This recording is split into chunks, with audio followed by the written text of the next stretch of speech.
નમસ્કાર બાળ મિત્રો, કેમ છો બધા? મજામાં ને? હા આંટી, અમે તો મજામાં. પણ એક વાત પૂછું? હા બેટા, પૂછો ને. આવું મને કાલે અમારે ક્લિનિક ઉપર આવેલા એક બચ્ચાએ કીધું. મેં પૂછ્યું શું થયું? મને કે આંટી, તમે વાર્તા તો સરસ મૂકો છો, પણ એમાં વિડીયો સારા નથી હોતા. મેં કીધું કેમ? વિડીયો કેમ મૂકું છું? તો કે હા, એ જે મૂકો છો ને, શું કહેવાય એને? એટલે મેં કીધું માઇલ્ડ એનિમેશન. તો કે કેમ માઇલ્ડ મૂકો છો? થોડું સ્ટ્રોંગ મૂકો ને વિડીયો જેવું. એટલે બધા જ હસી પડ્યા. તમને એ શું આવ્યું ને? આવું જ થયું હતું અમને. હસ્યા ને એટલે એનું મોઢું નાનું થઈ ગયું. એ નાનકડા રાજકુમારે પછી મને થોડી વાર રહીને પૂછ્યું, કહો ને આંટી, તમે વિડીયો કેમ નથી બનાવતા? એટલે પછી મારે એને સમજાવવું પડ્યું. અને એની સાથે હાજર બધા છોકરાઓને કીધું કે આપણી વાર્તાઓ તમને વાંચતા શીખવા માટે, તમારું ઇમેજિનેશન વધારવા માટે મૂકીએ છીએ. વાંચતા પહેલાં તમને થોડું ઇમેજિનેશન થવું જોઈએ, તો તમે કોઈ વાર્તા કે મોટા થઈને કોઈ પાઠ કે પછી ફેક્ટ સાથે જોડાયેલા રહો, તો આખું વાંચો. અને ઇમેજિનેશન કરવા માટે થોડુંક દેખાડવાનું, થોડુંક સંતાડવાનું, આ રૂલ લાગુ પડે. સમજાય છે? અમે નાના હતા ને ત્યારે વિડીયો નહોતા. મમ્મીને પૂછજો, મોટા મોટા પિક્ચરવાળી ઝાઝી બધી સ્ટોરી બુક્સ અમને વાંચવા દેતા. થોડા મોટા થઈને ભલે, પણ એટલે અમારું ઇમેજિનેશન સરસ થઈ ગયું છે.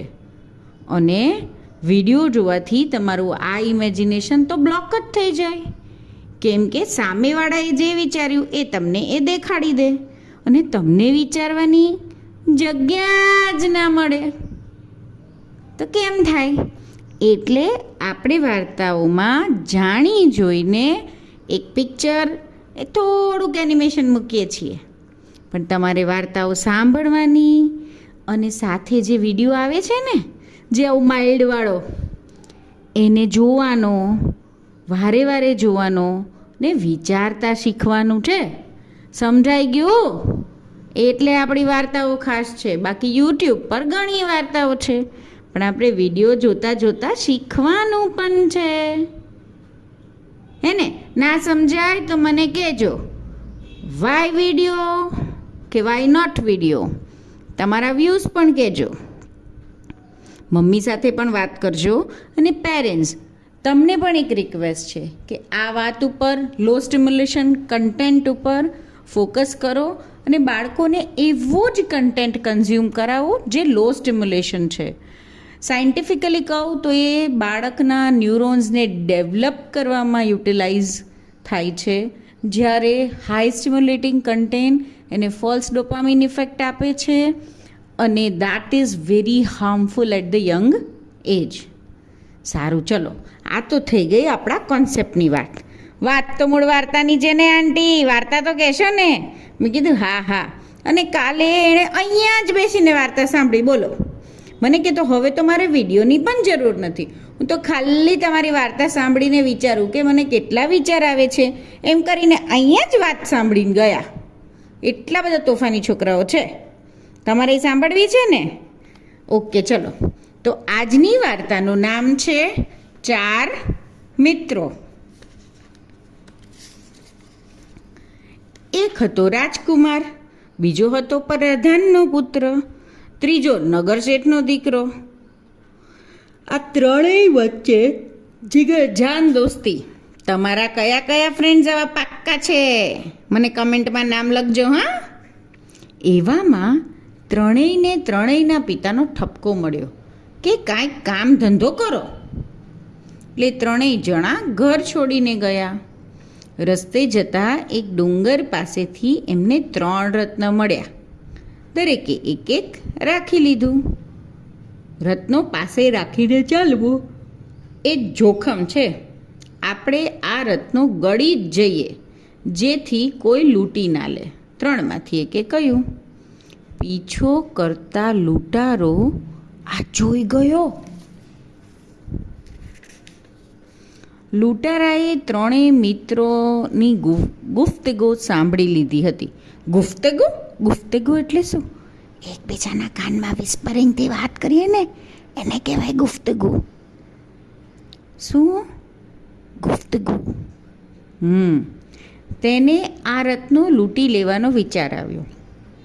તેથી તેમની સાથે મિત્ર થઈને રહેવાની એણે યુક્તિ વિચારી.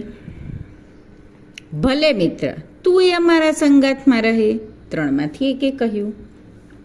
હા, મેં તેથી જ કહ્યું હતું ને કે મને એકલાને ડર લાગે છે, તમારી જોડે રહેવા દો ને.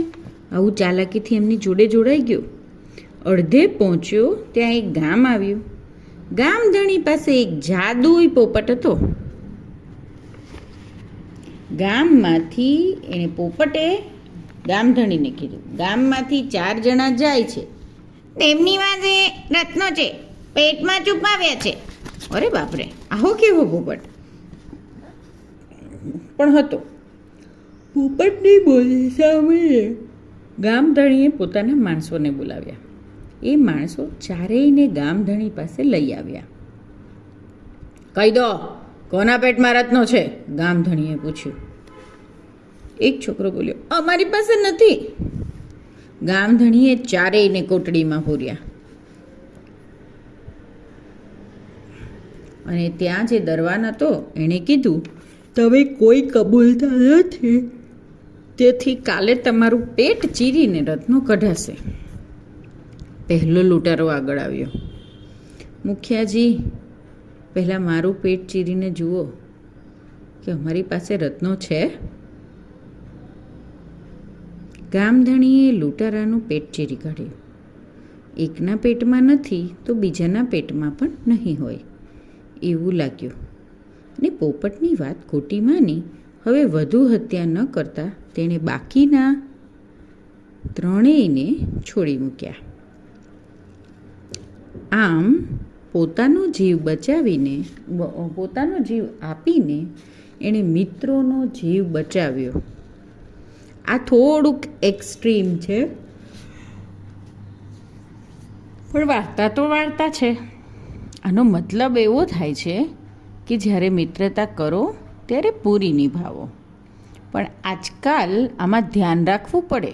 જો મિત્ર સામેથી તમને એમ કહે ને કે તું મારો મિત્ર હોય તો તારે આમ કરવું પડે, કે ફ્રેન્ડશિપ છે તો આટલું તો તારે કરવું પડે, તો એને મિત્રતાની માંગણી કહેવાય.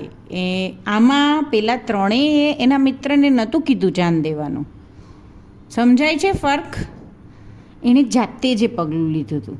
ને તમારી પણ કોઈના એટલા પ્રભાવમાં આવી અને આવડું મોટું નુકસાન કરવાની જરૂર નથી. વાર્તા તો મેટાફોર હોય, એમાં ક્યારેક એક્ઝાઝરેટેડ વસ્તુઓ વાત સમજાવવા માટે કરેલી હોય, પણ એમાંથી આપણે શું ને કેટલું શીખવું એ વિચારવાનું, અને ન સમજાય તો કોઈ વડીલને પૂછવાનું. Okay, good night.